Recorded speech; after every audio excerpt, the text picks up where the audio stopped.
Hi പ്രിയമുള്ള സുഹൃത്തുക്കളെ, Gaza യുദ്ധത്തിൽ വെടിനിർത്തലും ബന്ധികളെ മോചിപ്പിക്കാനുള്ള ട്രൂസ് ചർച്ചകളും ഇസ്രായേൽ നീട്ടിവെക്കുകയാണ് എന്ന് ഹമാസ് തലവനായ ഇസ്മായിൽ ഹനിയ ആരോപിക്കുകയാണ്. ഇതാരാണ് ഈ യുദ്ധം തുടങ്ങിവെച്ചത്? മര്യാദയ്ക്ക് ജീവിച്ചിരുന്ന ഇസ്രായേലരുടെ വെള്ളവും കുടിച്ച് അവരുടെ ഇന്ധനവും അനുഭവിച്ച് ഇന്റർനെറ്റും അനുഭവിച്ച് അവിടെ തൊഴിൽ ചെയ്ത് ധാരാളം പണവും സമ്പാദിച്ച് എല്ലിന്റെ ഇടയ്ക്ക് ഇറച്ചി കുത്തിയപ്പോൾ സംഭവിച്ച പ്രശ്നങ്ങളല്ലേ ഇതെല്ലാം?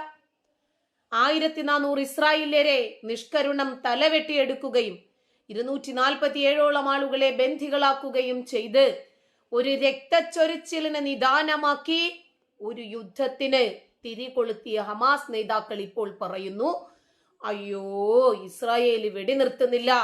എന്തിനാ വെടിനിർത്തുന്ന? തുടങ്ങിയപ്പോ അറിയത്തില്ലായിരുന്നോ? നിങ്ങൾ ഉദ്ദേശിക്കുന്ന സമയത്ത് ഇത് സ്റ്റോപ്പ് എന്ന് പറയാൻ പറ്റില്ലെന്ന്? അപ്പോൾ ഇതിനും കുറ്റം ജൂതന്മാർക്കാണല്ലേ? ഇസ്മായിൽ ഹനിയ കരയാൻ കിടക്കുന്നതേ ഉള്ളൂ. ഈ കരഞ്ഞതൊന്നും ഒന്നും ആയിട്ടില്ല. സമീപകാല ചർച്ചകളിൽ കാര്യമായ പുരോഗതി ഉണ്ടായിട്ടേ ഇല്ല. ഈജിപ്തും ഖത്തറും അമേരിക്കയും ഒക്കെ കിണഞ്ഞ് പരിശ്രമിച്ചു നോക്കി. നെതന്യാഹുവെ തീയിൽ കുരുത്താള. വളരെ കൃത്യമായി ഇവരുടെ അജണ്ടകൾ അറിയാം. ഇവർ ഇസ്രായേലിനെ ഇല്ലാതാക്കാൻ ശ്രമിക്കുന്നത് 6-ാം നൂറ്റാണ്ടിന്റെ ഗോത്ര പുസ്തകത്തിലെ മതവൈര്യമാണെന്ന് എത്രയോ കൊല്ലങ്ങൾക്ക് മുമ്പേ തിരിച്ചറിഞ്ഞ നെതന്യാഹുവിനെ പരാജയപ്പെടുത്താൻ നിങ്ങളെ കൊണ്ട് കഴിയില്ല. കാരണം നെതന്യാഹു നിലനിൽക്കുന്നത് ഒരു മതവിഭാഗത്തിന് വേണ്ടിയല്ല, ഒരു രാജ്യത്തിന് വേണ്ടിയാണ്. ആ രാജ്യത്തുള്ള ജനങ്ങൾക്ക് നിർഭയം ജീവിക്കാനുള്ള സ്വാതന്ത്ര്യത്തിന് വേണ്ടിയും അവരുടെ സുരക്ഷയ്ക്ക് വേണ്ടിയുമാണ് നെതന്യാഹു നിലനിൽക്കുന്നത്. അതുകൊണ്ട് ഒരു ഇസ്മായിൽ ഹനിയയ്ക്കും ഇസ്രായേലിനെ പരാജയപ്പെടുത്താൻ കഴിയില്ല. സമീപകാല ചർച്ചയിൽ ഒരു ഗതിയിലുള്ള പുരോഗതിയും നെതന്യാഹുവിന്റെ ഭാഗത്തു നിന്നുണ്ടായിട്ടില്ല.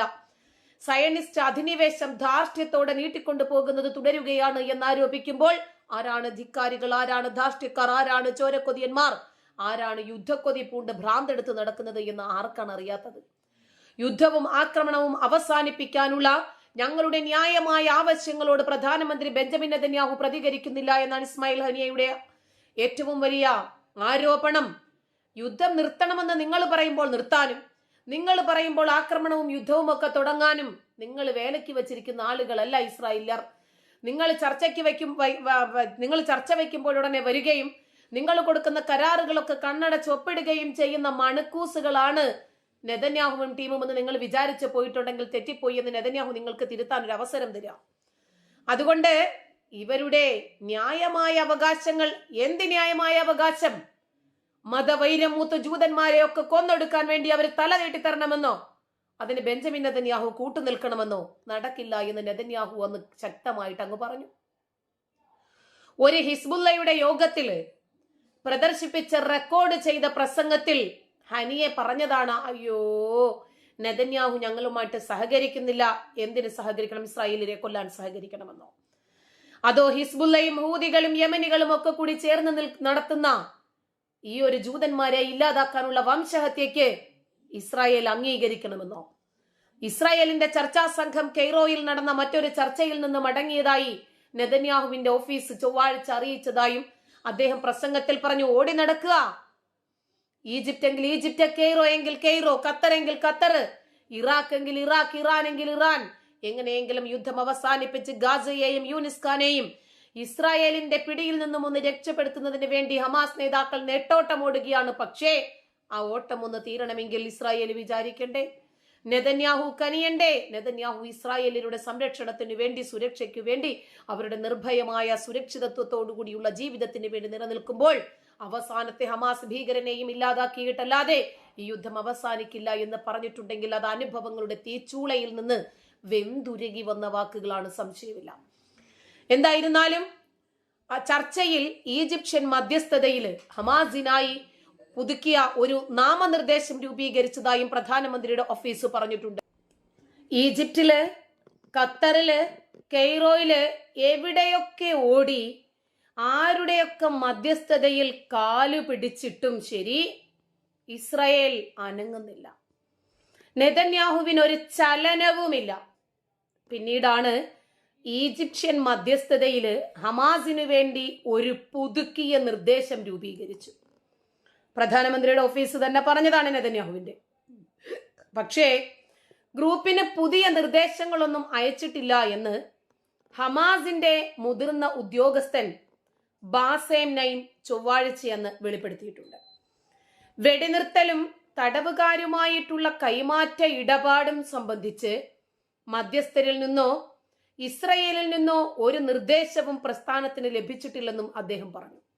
സ്ഥിരമായ വെടിനിർത്തൽ, ഗാസ മുനമ്പിൽ നിന്ന് ഇസ്രായേൽ പൂർണ്ണമായി പിൻവാങ്ങൽ, കുടിയിറക്കപ്പെട്ട ഗാസക്കാരുടെ തിരിച്ചുവരവ്, സഹായത്തിന്റെ തടസ്സമില്ലാത്ത പ്രവേശനം, യുദ്ധത്തിൽ തകർന്ന പ്രദേശത്തിന്റെ പൂർണ്ണമായ പുനർനിർമ്മാണം, മാന്യമായ തടവു പുള്ളികളുടെ കൈമാറ്റ കരാർ, ഇതൊക്കെയാണ് ട്രൂസ് ചർച്ചകളിലെ വിഷയങ്ങൾ. ഇസ്രായേൽ സൈന്യത്തിന് ആയുധങ്ങളും വെടിക്കോപ്പുകളും വിതരണം ചെയ്ത് ഗാസയിലെ യുദ്ധത്തിൽ നേരിട്ട് അമേരിക്കൻ പങ്കാളിത്തം എന്ന താൻ പറഞ്ഞതിനെയും ഇസ്മായിൽ ഹനിയ പ്രസംഗത്തിൽ അപലപിച്ചിട്ടുണ്ട്. ഗാസയിലെ ബോംബിംഗ് ലക്ഷ്യങ്ങൾ തിരിച്ചറിയാൻ ഇസ്രായേൽ സൈന്യം ആർട്ടിഫിഷ്യൽ ഇന്റലിജൻസ് ഉപയോഗിക്കുന്നുണ്ട് എന്ന് റിപ്പോർട്ട് പരിശോധിച്ചു വരികയാണ് എന്നാണ് ഇപ്പോൾ US അറിയിക്കുന്നത്. വെടിനിർത്തൽ ഒരു ഭാഗത്ത് ചർച്ചകൾ തുടരുമ്പോൾ മറുഭാഗത്ത് രൂക്ഷമായ രൂപത്തിൽ രണ്ട് സൈന്യങ്ങളും തമ്മിൽ ഏറ്റുമുട്ടൽ നടക്കുന്നു.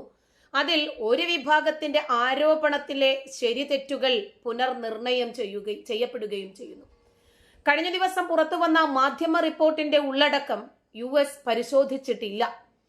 വൈറ്റ് ഹൌസ് ദേശീയ സുരക്ഷാ വക്താവ് ജോൺ കിർബിയാണ് ഇതിനെ സംബന്ധിച്ച വിശദീകരണം മാധ്യമങ്ങൾക്ക് പങ്കുവയ്ക്കുന്നത്. ഇസ്രായേൽ രഹസ്യാന്വേഷണ ഉദ്യോഗസ്ഥരെ ഉദ്ധരിച്ചായിരുന്നു റിപ്പോർട്ട് പുറത്തു വന്നത്. സംശയിക്കുന്ന തീവ്രവാദികളെയും ലക്ഷ്യങ്ങളെയും തിരിച്ചറിയാൻ AI ഉപയോഗിച്ചതായി റിപ്പോർട്ടിൽ പറയുന്നുണ്ട്. എന്നാൽ ഇക്കാര്യം ഇസ്രായേൽ ഡിഫൻസ് ഫോഴ്സ് നിഷേധിച്ചു. IDF തീവ്രവാദി പ്രവർത്തകരെ തിരിച്ചറിയുന്നതിനോ ഒരു വ്യക്തി തീവ്രവാദിയാണോ എന്ന് പ്രവചിക്കുന്നതിനോ ഒരു ആർട്ടിഫിഷ്യൽ ഇന്റലിജൻസ് സംവിധാനം ഉപയോഗിക്കുന്നില്ല. ഇതര സംവിധാനങ്ങൾ ടാർഗറ്റ് തിരിച്ചറിയൽ, അതുപോലെ തിരിച്ചറിയൽ പ്രക്രിയയിലെ വിശകലന വിദഗ്ധർക്കുള്ള ഉപകരണങ്ങൾ മാത്രമാണ്, IDF പ്രസ്താവനയിൽ പറഞ്ഞു. IDF നിർദ്ദേശങ്ങൾ സ്വതന്ത്ര പരീക്ഷകൾ നടത്താൻ അനലിസ്റ്റുകളെ നിർബന്ധിക്കുന്നുണ്ട്. അതിൽ തിരിച്ചറിഞ്ഞ ടാർഗറ്റുകൾ അന്താരാഷ്ട്ര നിയമങ്ങൾക്കും ഇസ്രായേൽ മാർഗനിർദ്ദേശങ്ങൾക്കും അനുസൃതമായി പാലിക്കുന്നുണ്ട് എന്നും അവർ പരിശോധിക്കുന്നു. കൂടുതൽ മാനുഷിക സഹായം അനുവദിക്കുന്നതിനു വേണ്ടി ഗാസയുമായിട്ടുള്ള എറസ് ക്രോസിംഗ് തുറക്കുന്നത് സംബന്ധിച്ച് ഇസ്രായേൽ പ്രധാനമന്ത്രി ബെഞ്ചമിൻ നെതന്യാഹുവും US പ്രസിഡന്റ് ജോ ബൈഡനും തമ്മിൽ ചർച്ച നടത്തി. ഗാസയിൽ ഇസ്രായേലിന്റെ ആക്രമണത്തിൽ മരണം വർദ്ധിക്കുന്നത് AI ഉപയോഗം കൊണ്ടാണ് എന്ന ആരോപണം ഉയർന്നിട്ടുണ്ട്. ചിലപ്പോൾ ലക്ഷ്യം തെറ്റി മിസൈലുകൾ സാധാരണക്കാർക്കു നേരെ പതിക്കുന്നത് ഇതുകൊണ്ടാകുമെന്നാണ് ആരോപണങ്ങൾ ഉയരുന്നത്. ഇതേസമയം മേഖലയിലെ സംഘർഷത്തിൽ അയവ് വരുന്നില്ലെങ്കിൽ ആഗോള എണ്ണ വ്യാപാരത്തിൽ ഇനിയും വില വർധനവ് ഉണ്ടായേക്കുമെന്നാണ് വിലയിരുത്തൽ. കൂടാതെ യൂറോപ്പുമായിട്ടുള്ള ഏഷ്യയുടെ വ്യാപാരവും ഹൂതികളുടെ ആക്രമണത്തിനാൽ തടസ്സപ്പെടുകയും ചെയ്യും. ഇത് ആരാണോ തുടങ്ങി വെച്ചത് അവർക്ക് തന്നെ വിനയാകുന്നു. ഇസ്രായേൽ സൈന്യം ലോകോത്തരം മികച്ച മൊസാദിന്റെ സൈന്യമാണെന്ന് നമുക്കറിയാം. രഹസ്യങ്ങൾ ചോർത്തിയെടുക്കാനും ശത്രുക്കളെ ഇല്ലായ്മ ചെയ്യാനും ഇസ്രായേൽ എപ്പോഴും മുൻപന്തിയിൽ ഉണ്ടാകുന്ന രാജ്യമാണ്. അതുകൊണ്ട് അവർക്ക് ഉന്നം തെറ്റില്ല. ഇനിയും ഹമാസുകാര് അവരുടെ മിസൈലുകൾ ഉന്നം തെറ്റി ഗാസയിലെ സാധാരണ ജനങ്ങളുടെ നേർക്ക് പതിക്കുന്നതിനും ഇസ്രായേലിനെ കുറ്റം പറഞ്ഞിട്ട് കാര്യമില്ല. നന്ദി.